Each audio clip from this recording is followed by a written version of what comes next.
Hi, I'm Corey Walmsley. I'm the CEO of Aurora Borealis Publishing, and today I'm going to share 3 tips to help you with your writer's block. If you're a coach or speaker and you're working on a book, these are really going to help you get that nonfiction story, your soul story, out into the world, because it's going to help you get through it actually faster than you would have if you were just sitting there staring at the screen going, why do I have writer's block? Tip number 1 is to anchor back into your purpose, and this is probably the most important one. Sometimes when we're working on a book, we get caught in just trying to figure out what we're going to say and all this stuff, and it becomes a drudgery. So if you find yourself in that situation, go back and think about who it is you want to serve with your book. Think about why it's important. Think about who they are and that challenge that they're going through, because chances are you've been through that challenge yourself and you don't want people to feel the same way that you did when you were going through it. So anchor back into that.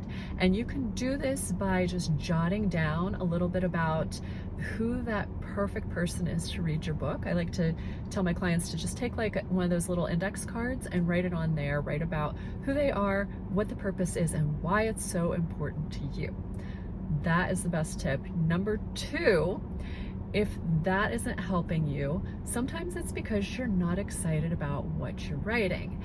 And that could be for a couple different reasons. See if that's still something that's important to you. So like if you're working on chapter 8 and you're just like, this feels kind of sticky, I don't really feel excited about this.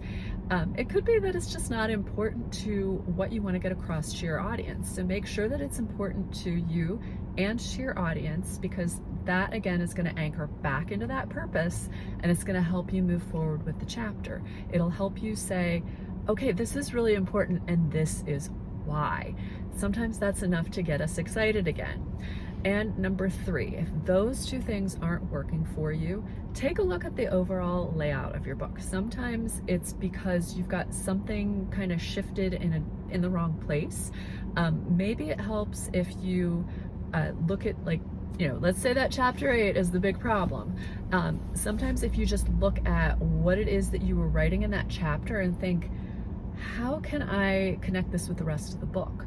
That can help out. Or sometimes you need to shift something from a different part of the book to like chapter 8. So maybe something was out of order and that was your gut telling you that just something wasn't in order, something wasn't right. So look at that, make sure that everything is actually in order and makes sense, and that way you can move forward with the book. Sometimes just that little bit of a tweak is enough to get things rolling again. So I hope that my top 3 tips help you out with your writer's block. If you're curious about the stuff that we do, we work with coaches and speakers and other leaders who have a soul book that they want to get out into the world. Absolutely connect with me if you're interested in that at auroraborealispublishing.com.